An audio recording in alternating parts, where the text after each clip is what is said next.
श्रोतेहो नमस्कार. आजच्या अर्थविशेष या कार्यक्रमात आपलं स्वागत.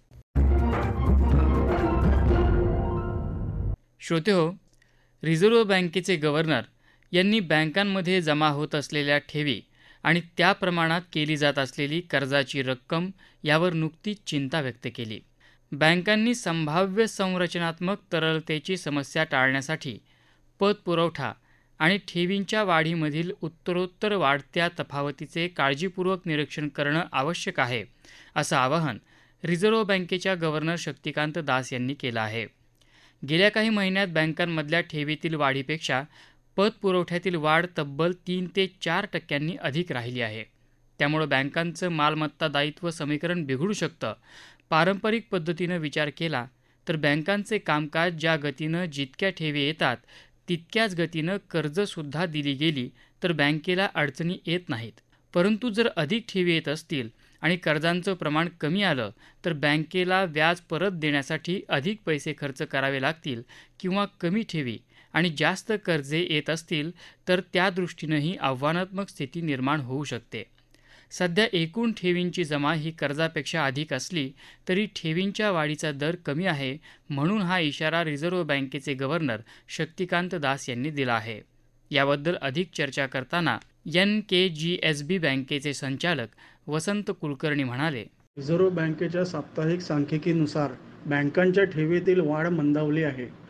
गव्हर्नर शक्तिकांत दास हे याबाबतची चिंता वेगवेगळ्या मंचांवरती व्यक्त करताना दिसतात. प्रत्यक्षात रिझर्व्ह बँकेच्या सांख्यिकीनुसार बँकांच्या कर्जाने 18% वाढ तर मुदत ठेवीने 11% वाढ नोंदवली आहे. तथापि हे ठेवीतील वृद्धी दर आणि कर्ज वाटपाच्या वृद्धी दर हे 1952 पासूनच्या म्हणजे मागील 70 वर्षात एक सर्वाधिक वृद्धी दर नोंदला गेला आहे. अलीकडच्या वर्षात कर्ज वाटपात वृद्धी दर ठेवींच्या वृद्धी दरापेक्षा अधिक आहे. आर्थिक वर्ष 2023 मध्ये बँकांच्या ठेवी 15.7 लाख कोटींनी वाढल्या तर कर्जात 17.8 लाख कोटींची वाढ झाली. बँकांच्या मुदत ठेवींचे कर्ज वाटपाशी असलेल्या गुणोत्तरास CD रेशो असे म्हणतात.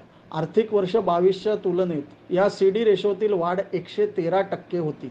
अर्थव्यवस्था 8% दराने वाढेल असे गृहीत धरले तर बँकांच्या ठेवीत 24 लाख कोटी आणि कर्जे 27 लाख कोटींनी वाढतील.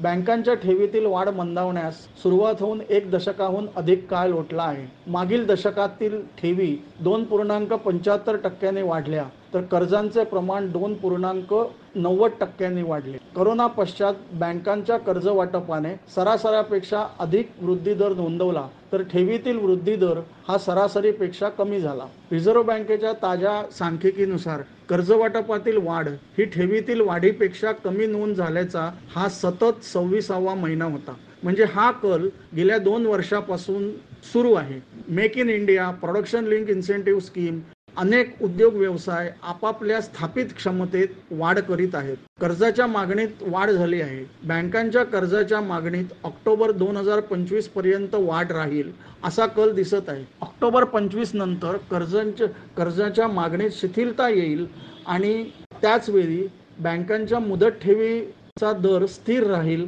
असे मानले जाते. बँकिंग क्षेत्राच्या पाक्षिक आकडेवारी जी रिझर्व्ह बँक प्रसिद्ध करत असते त्यातील एक नमूद करण्यासारखी गोष्ट म्हणजे कासा म्हणजे चालू खाते आणि बचत खात्यातील शिल्लक रकमेत कमालीची घट झाली आहे. आर्थिक वर्ष 2023 मध्ये एकूण ठेवींच्या 23% असलेल्या कासा ठेवींचे प्रमाण आर्थिक वर्ष 24 मध्ये 43% वरून 41% आलेले आहे.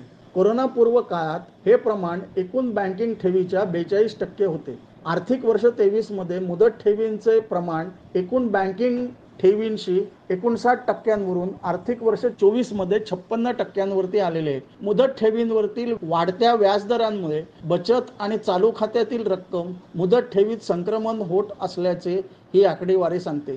ही आकडेवारी असेही दर्शवते की या संक्रमणात वाढते व्याजदर कारणीभूत आहेत. कारण अल्प परतावा देणाऱ्या बचत आणि चालू खात्यातील शिल्लक मुदत ठेवीत संक्रमित होत असल्याचे दिसून येते. वरवर पाहता ठेवी घटत असल्याचे प्रमाण दिसत असले तरी आकडेवारीचे विश्लेषण केले असता मुदत ठेवी वाढलेल्या असल्याचे दिसते. हे वास्तव अर्थमंत्री आणि रिझर्व्ह बँकेचे गव्हर्नर हे यांच्या दाव्यापेक्षा खूप वेगळे आहे. भारतीय तरुण पिढीचे संक्रमण बचतकर्त्याकडून उपभोगाकडे होत आहे, हे सुद्धा बँकांच्या मुदत ठेवींचा वृद्धी दर घटण्यामागचे एक कारण आहे. मुदत ठेवींवर ज्येष्ठ नागरिक असेल तर अतिरिक्त 0.5% मिळतो. भविष्यात आपल्या बचतीची क्रयशक्ती टिकवायची असेल तर बचतीवरील परतावा हा महागाई दरा इतका हवा. हे शहाणपण सुचलेले बचतकर्ते सिस्टमॅटिक इन्व्हेस्टमेंट प्लॅन अर्थात SIPच्या माध्यमातून महागाईपेक्षा अधिक परतावा मिळवित आहेत. जोखीम नफ्याचा विचार न करता अवघे पाऊणशे वयोमान असलेल्या बचतकर्त्यांना सुद्धा स्मॉल कॅपचा मोह पडलेला दिसतो. रोज येणारे NFO अर्थात नवीन फंडाचा मोह हा बचतकर्त्यांना पडला नसता तर नवल म्हणायला हवे. तुमच्या बचतीचे वेगवेगळ्या मालमत्तांमध्ये विभाजन करणे हे शहाणपण ठरते. तुमच्या वयानुसार आणि तुमच्या जोखीमांकानुसार म्युच्युअल फंड आणि बँकांच्या ठेवी यात किती रक्कम ठेवावी याचा तुम्ही निर्णय घ्यायला हवा. देशातील बँकांकडून वितरित कर्जे वार्षिक आधारावर 26 जुलैपर्यंत 13.7% दरानं वाढली आहेत, तर बँकांच्या ठेवींमधील वाढीचा दर 10.6% आहे, असं रिझर्व्ह बँकेकडून प्रसृत ताजी आकडेवारी सांगते. स्टेट बँकेनं प्रसिद्ध केलेल्या अहवालात बँकांच्या ठेवींमध्ये घट होत आहे, हे एक सांख्यिकी मिथक असल्याचं म्हटलं आहे. आर्थिक वर्ष 2021-2022 पासून बँकातील ठेवींचा विचार करता कर्जापेक्षा त्या प्रत्यक्षात जास्त आहेत. स्टेट बँकेच्या अर्थतज्ज्ञांनी आर्थिक वर्ष 2022-23 आणि आर्थिक वर्ष 2023-24 मध्ये ठेवींमधील वाढ ही कर्जातील वाढीपेक्षा कमी असल्याची कबुली दिली आहे. आर्थिक वर्ष 2022-23 ठेवीतील वाढ 15.7 लाख कोटी रुपये तर कर्जातील वाढ 17.8 लाख कोटी रुपये होती. त्यामुळं कर्ज ठेव गुणोत्तर तेव्हा 113% जाऊन पोहोचलं. तर आर्थिक वर्ष 2023-24 मध्येही ठेवीतील वाढ 24.3 लाख कोटी रुपये तर कर्जातील वाढ त्यापेक्षा जास्त म्हणजे 27.5 लाख कोटी रुपये आहे. स्टेट बँकेच्या अहवालानुसार बँकिंग व्यवस्थेतील एकूण मुदत ठेवींपैकी 47% म्हणजे जवळपास निम्म्या ठेवी या ज्येष्ठ नागरिकांच्या आहेत. तरुण वर्ग हा अधिक परतावा देणाऱ्या अन्य मार्गांकडे वळत आहे. यावर उपाययोजना करताना बँकांना नाविन्यपूर्ण कल्पना लढवणं आवश्यक आहे. यावर भाष्य करताना अर्थतज्ज्ञ उदय तारदाळकर म्हणाले, भारतीय अर्थव्यवस्था जशी सुदृढ होतीये त्याचप्रमाणे भारताचा विचार केला तर भांडवली बाजारामध्ये पण गुंतवणूक जास्त प्रमाणात व्हायला लागली आणि या सगळ्याचा विचार केला तर आपल्याला एक लक्षात येईल की दिवसेंदिवस जो तरुणाईचा कल आहे तो फिक्स्ड डिपॉझिट किंवा मुदत ठेवीपेक्षा शेअर मार्केटमध्ये असावा किंवा म्युच्युअल फंडच्या द्वारे गुंतवणूक असावी याकडे वळायला लागला. ह्या दृष्टीने जर आपण काही विचार केला तर एकूणच ज्याला आपण म्हणतो की SIP जे माध्यम आहे म्हणजे सिस्टमॅटिक इन्व्हेस्टमेंट प्लॅन ज्यातून महिना गुंतवणूक जे गुंतवणूकदार करतात तर सर्वसाधारणपणे गेल्या 10 वर्षांचा विचार केला तर जी गुंतवणूक साधारण 13,000 करोड होती वर्षाला ती आज तब्बल 23,000 करोड ही महिन्याला व्हायला लागली आहे. म्हणजे तरुणाईचा हा इकडे रोख आहे. तर त्याचा परिणाम काय तर एकूणच ज्याला आपण मुदत ठेवी म्हणतो जे फिक्स्ड डिपॉझिट तर त्याचा हा काही बॅलन्स काही चुकलाय का याचा पण आपण विचार केला पाहिजे. आता नुकताच रिझर्व्ह बँकेने काही आकडेवारी जाहीर केली तर एकूण म्हणजे ज्याला आपण म्युच्युअल फंड म्हणतो तिथे साधारण 65 लाख करोड इतकी एकूण गुंतवणूक आहे. त्याची जर तुलना केली तर साधारण जुलैच्या शेवटापर्यंत बँक डिपॉझिट्समध्ये सर्वसाधारणरित्या 212 लाख करोड इतकी गुंतवणूक होते म्हणजे तिपटीपेक्षा जास्तच आहे. आणि त्याच्यामध्ये एक अशी आकडेवारी आली की साधारण ती ह्या एप्रिल महिन्यापासून 3.5% त्याच्यात वाढच झाली आहे. म्हणजे असे पण काही गैरसमज पसरवले जातात की बँक डिपॉझिट्स कमी होत आहेत का. पण सिनियर सिटीजन जे आहेत त्यांची पण एका आकडेवारीनुसार साधारण 70% सिनियर सिटीजन हे फिक्स्ड डिपॉझिटमध्येच पैसे ठेवतात. जी तरुणाई आहे ती मात्र वेगवेगळ्या तऱ्हेने गुंतवणूक करते. अर्थात त्याच्यामध्ये आपल्याला माहिती क्रिप्टो करन्सी सारखे पण काही अव्हेन्यूज अवेलेबल आहेत. पण या सगळ्याचा विचार केला आपण तर एक लक्षात येतं की आपण बँकेचा जेव्हा आपण व्यवहार म्हणतो त्याच्यामध्ये बँक एका तऱ्हेने फिक्स्ड डिपॉझिट्स ॲक्सेप्ट करत असते त्याच्यावरती ती इंटरेस्ट देत असते आणि त्याचप्रमाणे कर्ज देत असते आणि या दोन्ही जी तफावत असते त्याला म्हणतात नेट इंटरेस्ट मार्जिन. म्हणजे बँक ज्या दराने आपली कर्ज वाटप करते आणि बँक ज्या दराने फिक्स्ड डिपॉझिटचं व्याज देते ह्याचा जो फरक असतो त्याला नेट इंटरेस्ट मार्जिन म्हणतात. सध्याचा जो एक कल सांगितला ज्याच्यावरती माननीय reserve bank governor Shri Shaktikanta Das यांनी पण एक अशी काळजी व्यक्त केली की ज्या हिशोबाने बँक जी कर्ज देते कर्ज वाटप आहे हे वाढतंय त्यामुळे फिक्स्ड डिपॉझिट्स वाढत नाहीयेत. उदाहरण दिलं तर साधारण 168 लाख करोड इतकं आता कर्ज वाटप झालंय आणि त्याच्या दृष्टीने 212 करोड मगाशी म्हटल्याप्रमाणे बँक डिपॉझिट्स आहेत. तर ह्याचं एक महत्त्वाचं कारण पण त्यांनी असं सांगितलं की जी टेक्नॉलॉजीचा आपण वापर करतो, ज्या फिनटेक कंपन्या आहेत, तर आता नवीन नवीन जी ॲप्लिकेशन आपल्या मोबाईलवरती सुद्धा येतात, तर त्याच्याद्वारे असं लक्षात आलं की कर्ज वाटप सुलभ झालंय. आता कर्ज वाटप करताना जे काही मानक आहेत त्याच्यामध्ये अर्थात आपला पॅन नंबर आणि आपण आधार कार्ड देतो, त्याशिवाय सिबिलचा जो स्कोर असतो तो तपासला जातो. तर हे सगळ्या गोष्टी ह्या पूर्णपणे ज्याला आपण म्हणू शकतो की हे नियंत्रणाखाली आहे. त्याचं कारण की टेक्नॉलॉजीचा वापर केला जातो. त्यामुळे काही ज्याला आपण नॉन बँकिंग फायनान्स कंपनीज म्हणतो, त्या काही मिनिटातच तुमच्या एकूणच अर्जाची छाननी करून अमुक एक कर्ज तुम्हाला द्यावे की नाही यासाठी जी क्रायटेरिया आहे याचा ते उहापोह करून तुम्हाला सांगतात की तुम्हाला अमुक अमुक कर्ज मिळू शकतं. आणि गृहकर्ज असेल, कुठलंही कर्ज असेल, तर ह्या टेक्नॉलॉजीमुळे कमीत कमी वेळामध्ये कर्ज वितरण सोपं झालंय आणि त्या ॲप्सद्वारे पण होऊ शकतं. पण फिक्स्ड डिपॉझिट्स असे ॲक्सेप्ट होतात का? तर नाही. अजून सुद्धा कित्येक बँकांकडे जाऊन तुम्हाला फॉर्म भरावा लागतो फिक्स्ड डिपॉझिटसाठी. तर त्या दृष्टीने सुद्धा ज्याला आपण म्हणतो फिनटेकचं ॲप्लिकेशन ते बँकांनी डेव्हलप करायला पाहिजे.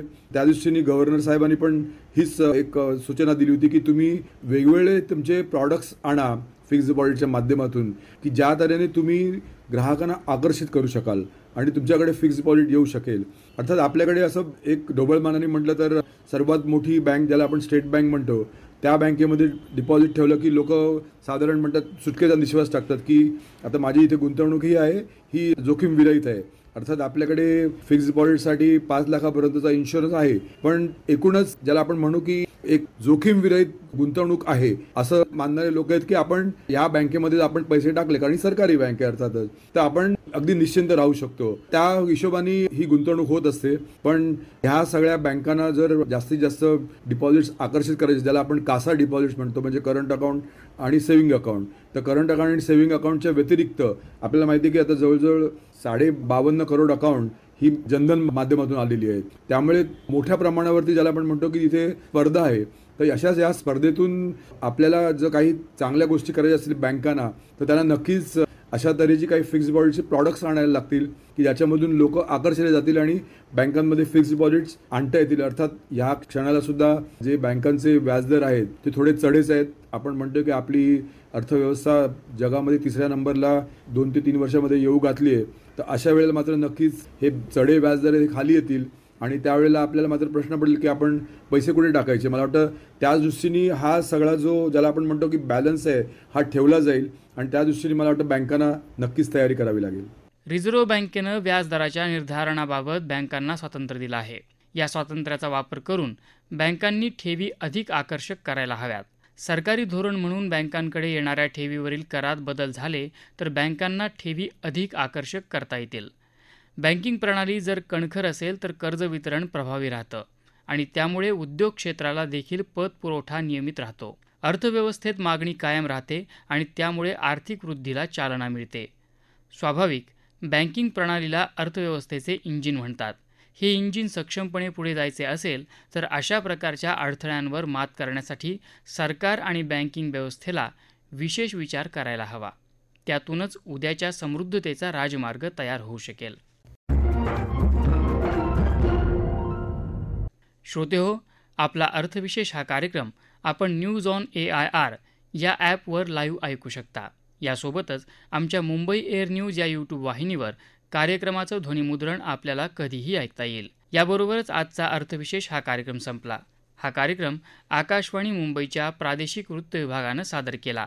संपादक आणि सादरकर्त्या सरस्वती कुवळेकर, निर्मिती राजेश शेजवळे, प्रसारण सहाय्य सुशीला वेंगुर्लेकर, लेखन आणि समन्वय विनोद देशपांडे आणि निवेदन कौस्तुभ पटाईत.